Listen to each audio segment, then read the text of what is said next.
wala sa vocabulary namin yan. Matanggal sa pwersa. Ay, sinabi malaki. Wala kami. Paano pa na kaya nga confidential eh? Tapos gusto nyo Sisihin. o sisihin nyo ang may hawak. Siya lang bahala doon kung saan man niya ilagay yung pondo. At least, alam niya na ito'y ginagamit niya sa kabutihan ng bayan. Lahat ng mga kriminal, lahat ng mga drugs at mga pusher, sindikato ay kailangan ilagay sila sa tinatawag na 6 feet below the ground. At para hindi sila kumalat. Bakit nila binupusisi si Inday Sara? May karapatan ang isang pinuno na ito'y itago o pangalagaan ang mundo, budget na binigay sa kanya. Wala kang nakikitang project ni Bungdumi. Kasi yung mga paratang sa kanya, yung mga katiwalian na nangyayari sa kaba ng bayan natin na ipinaparatang sa kanya na hindi pa naman napapatunayan. Kumbaga, di ba yung hearing sa Congress, di ba? So, natapos na yung hearing, so base sa kanila, dun sa Congress, pinapatunayan na nila na talagang siya yung gumastos ng kaba ng bayan, yung budget ng DepEd. So ngayon, kaya tatanungin natin ang mga kababayan natin kung pabor ba sila na may impeach. Kasi ang sabi sa Congress, impeachable daw yung ginawa niya. Hindi ako pabor sir eh. Hindi ka pabor na may impeach? Kasi ako, Duterte ako. Ako nung panahon ng former President Duterte, napakaganda ng kanyang mga project at hanggang ngayon siya lamang wala pa akong nakikitang project ni Bongbong eh. Wala pa. So ngayon tinaasan ang sweldo ng military, pinaganda ang katahimikan, yung peace and order maganda. Kaya against ako dyan sa pagbigay ng kaso kay Inday Sara. Dahil si Inday Sara ay yan po ay napakaganda ng performance ng kanyang ama. At kung ano man ang ginasto niya na piras ng bayan, ay yan po ay para naman sa bayan. O paggastos niya? Oo, ginagasto rin niya yan para sa bayan. Ngayon bakit nila binupusisi si Inday Sara? May karapatan ang isang pinuno na ito'y itago o pangalagaan ang mundo, budget na binigay sa kanya.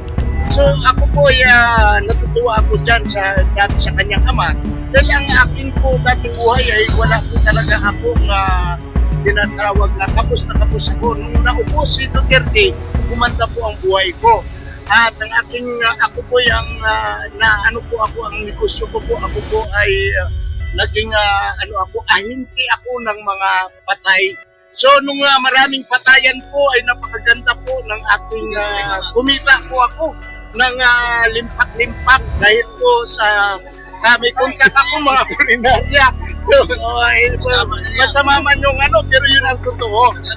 Kumita po ako dahil sa ating former president, umunlad po ang ating negosyo.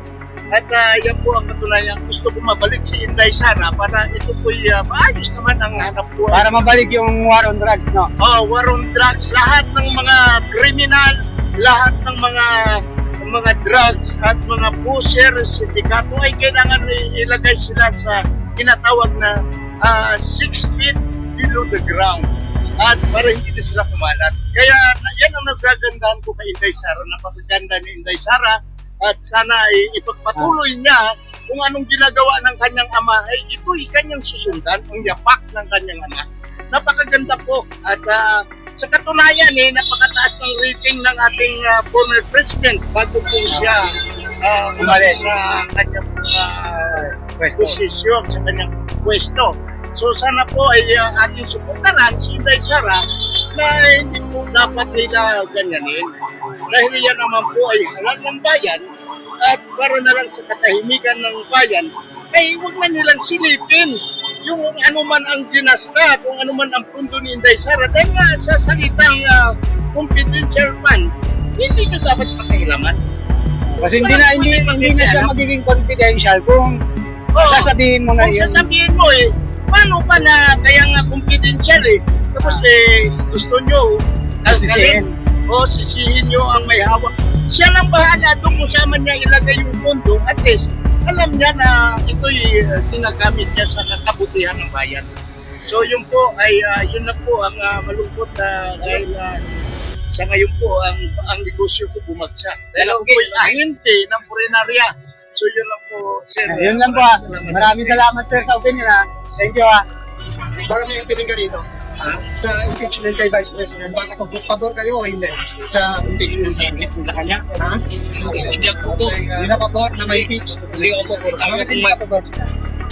Eh, mabait na eh. Magaling na Vice ano doon. President. Sinisira ng mga tratado na yun. Sinisira siya. Sinisira siya ng mga tratado na yun. Eh, Romualdez. Yung mga Romualdez, sinisira siya. Oo, sinisira siya.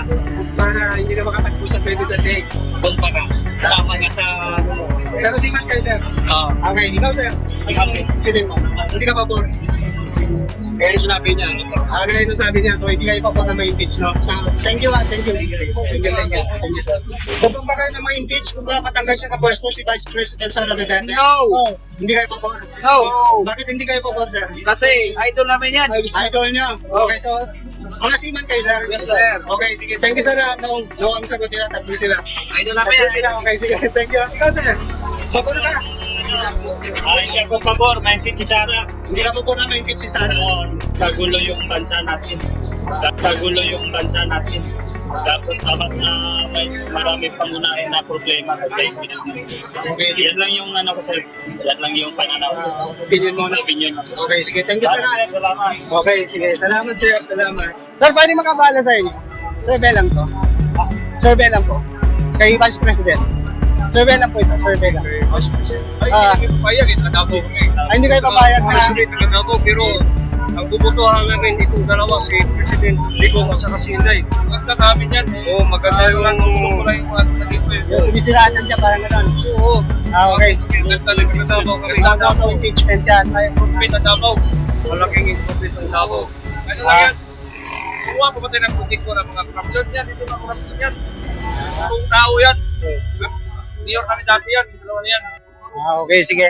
Thank you, sir. Thank you sa opinion na. Sa Thank amin you. na lang tatlo dito. Tatlo na kami. Puro kami. Improvement ang Davao.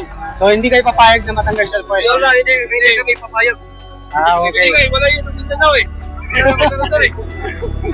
So, Kasi yung iba, walang kwenta. Walang kwenta, hindi namin kwenta. yung mga, Tingnan mo, yung patay, ano yung insert doon, pinatay ng bago, kumain, natin sa kutsi, nakahaan sa bago. O, saan si insert, tahimik, si Duterte ba yun? Sana, sana may meron ng sisyakat yan. saan ba sa inyo babae na pumunta si Risa? Risa, yan ba gusto niyo pumunta yan? Nalo ng atin to. Okay. Ito lang. Sige.